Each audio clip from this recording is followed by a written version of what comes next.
مگر واہ واہ واہ یمین اللہ واہ، اسٹیج پہ چڑھ کے ایک خاتون کو للکارتے ہو، ادھر دہشت گردوں سے ڈرتے ہو، چلو بھر پانی ہوتا اور تھوڑی سی شرم ہوتی تو ڈوب مرتے۔ مگر یہ کام تبھی ہوتا ہے نا کہ آپ اسٹیج پہ چڑھ کے مٹھی بھر لوگوں کے سامنے تبھی اس طرح کی واہیات اور لغت گفتگو کرتے ہیں جب آپ اندر سے کھوکھلے ہوتے ہیں، جب آپ کے اندر اتنی ہمت نہیں ہوتی، اتنی طاقت نہیں ہوتی، اتنا دم نہیں ہوتا کہ کہہ سکیں کہ ہاں میں سی ٹی ڈی ڈپارٹمنٹ کو کھڑا کروں گا، میں دہشت گردوں کا پورا مقابلہ کروں گا، میں جنوبی خیبر پختونخوا کے اندر خود جاؤں گا، وہاں پہ آپریشن کی نگرانی کروں گا، میں وہاں پہ کیمپ آفس بناؤں گا، وہاں پہ بیٹھوں گا اور میں وہاں پہ دیکھوں گا کہ ہماری پولیس کی کیپیسٹی کیسے بڑھانی ہے، میں لا انفورسمنٹ ایجنسیز کے ساتھ مل کے مقابلہ کروں گا، میں تمام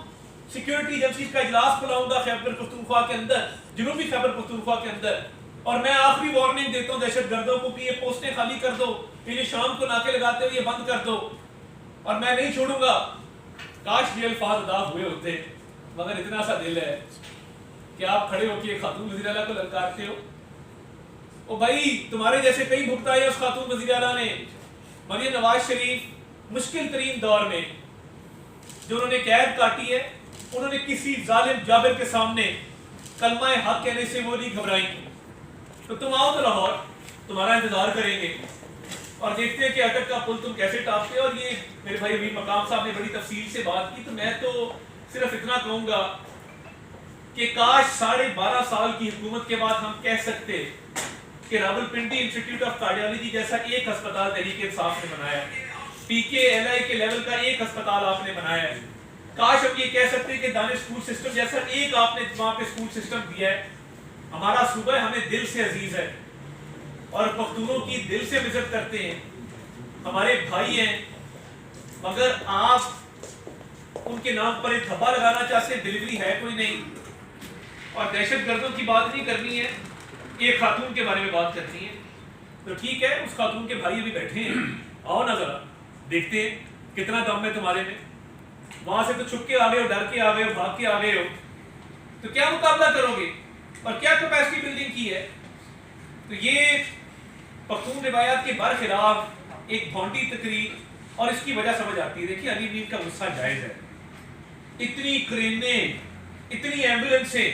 اتنے سرکاری وسائل سے سرکاری ملازمین کو ساتھ لے کے آئے جلسہ گاڑی پوری۔ دیکھیں یہ بڑا دکھ ہوتا ہے اس بات کا نا، جب آپ پورا عملہ لگا دے کہ جلسہ گاہ بھرنی ہے۔ آپ دیکھیں نا، آصف خان کو فارغ کر دیا، اس کے بعد ارباب کو فارغ کر دیا۔ جب آپ اپنی ہی پارٹی میں لوگوں کی جڑیں کاٹیں گے تو بھائی کیوں آپ کے قافلے میں شامل ہوں گے؟ اب وہ اتنی لڑائی ڈالتی ہے، اور لڑائی جو ہے وہ آپ کو پتا ہے کہ وہاں پہ جو اس وقت راج ہے، اندھیر نگری چوپڑ راج جو چل رہا ہے وہاں پہ، اور کمیشن مافیا سرگرم ہے، وہ وہاں کے مسائل پہ ڈاکہ ڈال رہے ہیں۔ تو میں یہ سمجھتا ہوں کہ جلسے کی جو ناکامی ہے، اور دیکھیں کیسا انقلاب ہے، یہ جو دعوے ہوتے ہیں نا روز گلا پھاڑ پھاڑ کے، floor of the house, press کانفرنسیں، ٹک ٹاکیں بن رہی ہیں، انقلاب آ جائے گا۔ کیسا انقلاب ہے جو 4 کنٹینر نہیں ڈالتا؟ مطلب دیکھیں نا، انقلاب تو آتا ہے تو ہر چیز کو بہا کے لے جاتا ہے۔ مطلب رشیا میں آیا تھا تو آج اگر لینن کہتا کہ جی وہ 2 سڑکیں بند تھی تو میں انقلاب نہیں لا سکا،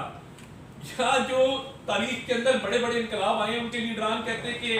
وہ ہم خاتون کو للکارنے آئے ہیں تو 4 کنٹینر جو ہے نا وہ فلاں 26 نمبر چنگی بند تھی تو انقلاب وہاں سے واپس چلا گیا۔ او بھائی رستے کھلے تھے، میں پورا دن اسلام آباد میں پھرتا رہا، ٹھیک ہے آپ کو جو روٹ دیا گیا تھا آپ نے اس پہ آپ نہیں گئے، مگر بات یہ ہے کہ آپ لوگ نہیں لا سکے، جلسہ گاہ نہیں بھر سکے، سرکاری وسائل کے باوجود۔ ایریل فوٹیج اب رات کا دیکھ لیں، اور علی امیر 2 گھنٹے لیٹ اس لیے چلا کیونکہ وہ جانتا تھا کہ دن کی روشنی میں پہنچوں گا تو لوگ اکٹھے نہیں ہوں گے، ایکسپوز ہو جاؤں گا، رات کو ذرا تھوڑا سا کور ہو جاتا ہے ایریا، اور رات کو بھی گیپ نظر آ رہے ہیں بھائی، کیمرے سب کچھ دکھاتے ہیں، ڈرون فوٹیج آپ دیکھیں تو نظر آ جائے گا۔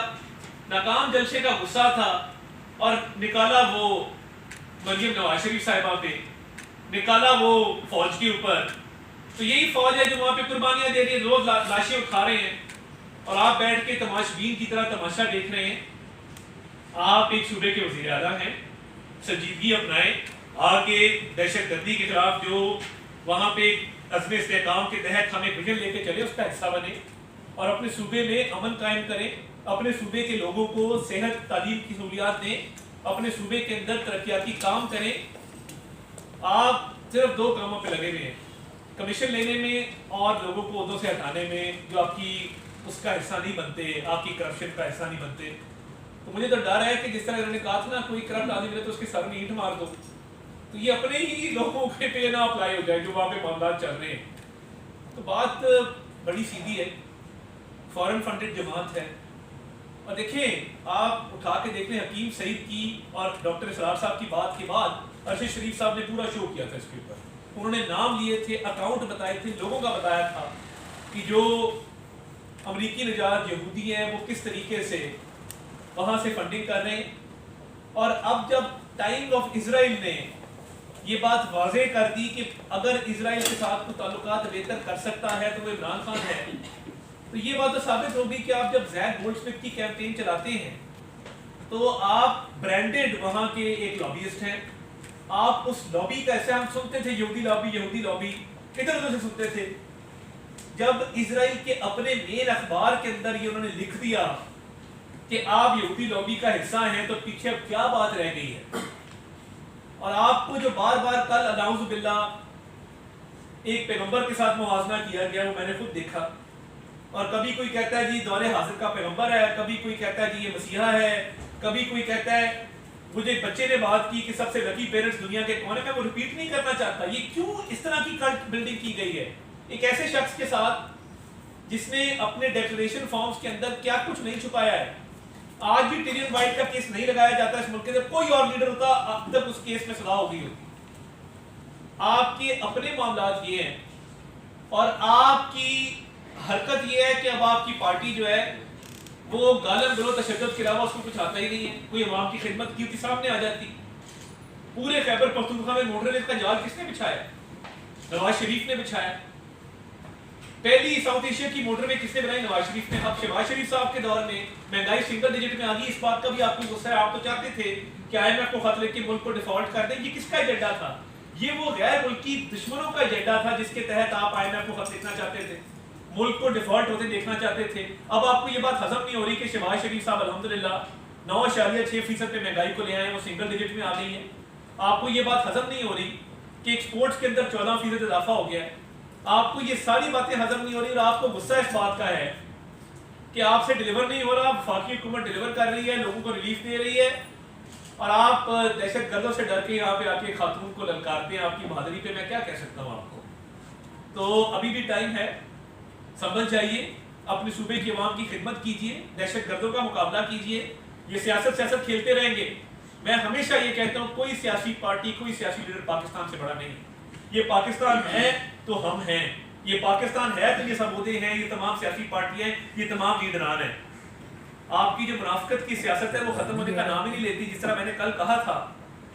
کہ فیلڈ جلسہ، ناکام جلسہ، فلاپ جلسہ، لوگ آ نہیں سکتے۔